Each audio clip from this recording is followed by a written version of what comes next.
Israel ശത്രുപക്ഷത്ത് ലോകത്തെ ഏറ്റവും കരുത്തുറ്റ രണ്ട് സൈനിക ശക്തികൾ. മരണം ഏത് നിമിഷവും ഇടുത്തി പോലെ തലയിൽ പതിക്കുമെന്നറിഞ്ഞിട്ടും ഖമനേയി ആ ശനിയാഴ്ച ഒളിയിടം വിട്ട് പുറത്തു വന്നു. ഒരു ചാരക്കണ്ണുകൾക്കും എത്തി നോക്കാൻ പോലും പറ്റില്ലെന്ന് ഇറാൻ വിശ്വസിച്ച രാജ്യതലസ്ഥാനത്തെ പാസ്റ്റർ സ്ട്രീറ്റിലെ ആ വലിയ കൊട്ടാരം. കൊട്ടാരത്തിൽ ഉന്നത ഉദ്യോഗസ്ഥരുടെ വലയത്തിൽ താൻ സുരക്ഷിതനെന്ന് ഖമനേയി വെറുതെ വിശ്വസിച്ചു. പതിവ് പോലെ സൈനിക ഇന്റലിജൻസ് ഭരണ നേതൃത്വത്തിലെ ഉന്നതർ കൂടിക്കാഴ്ചയ്ക്കെത്തി. വിശാലമായ കൊട്ടാരത്തിലൂടെ രാജ്യകാര്യങ്ങൾ ചർച്ച ചെയ്ത് ഉന്നത ഉദ്യോഗസ്ഥ വൃത്തങ്ങളോടൊപ്പം ഖമനേയി നടന്നു.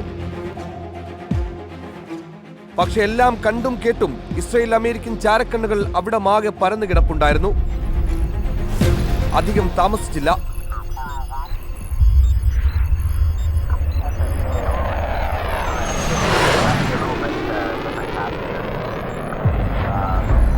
ഇസ്രയേലിന്റെ രോഷാഗ്നിയിൽ ആ കെട്ടിട സമുച്ചയമാകെ വെണ്ണീറായി. അതിൽ ഖമനേയി മാത്രമല്ല, ഖമനേയിയുടെ മകളും കുട്ടിയും ഉന്നത ഉദ്യോഗസ്ഥരും സൈനിക തലവന്മാരും. ഖമനേയിയുടെ വിധി അമേരിക്കയും ഇസ്രയേലും ചേർന്ന് മാസങ്ങൾക്ക് മുമ്പ് എഴുതിയിരുന്നു. കഴിഞ്ഞ ഡിസംബറിൽ ഇസ്രയേൽ പ്രധാനമന്ത്രി ബെഞ്ചമിൻ നെതന്യാഹുവും US പ്രസിഡന്റ് ഡൊണാൾഡ് ട്രംപും നടത്തിയ കൂടിക്കാഴ്ചയ്ക്ക് പിന്നാലെ തുടങ്ങിയതാണ് ആസൂത്രണം. ജൂണിൽ 12 ദിവസം തുടർന്ന് ഇസ്രയേൽ ഇറാൻ ചോരക്കളിക്കിടെ തന്നെ ഖമനേയിയുടെ വിധി എഴുതാൻ മൊസാദും CIA തീരുമാനമെടുത്തിരുന്നു. ഇറാൻ നനച്ചിരിക്കാത്ത നേരത്തെ തന്നെ അവർ അത് കുറിച്ചു. ട്രംപ് മുൻകൈയെടുത്ത് നടത്തിയ ആണവ ചർച്ചയിൽ സമവായ സാധ്യത തെളിയുന്നുവെന്ന തോന്നൽ ഇറാൻ നേതാക്കൾ ഉണ്ടാക്കി. ആക്രമണം അവർ പ്രതീക്ഷിച്ചില്ല.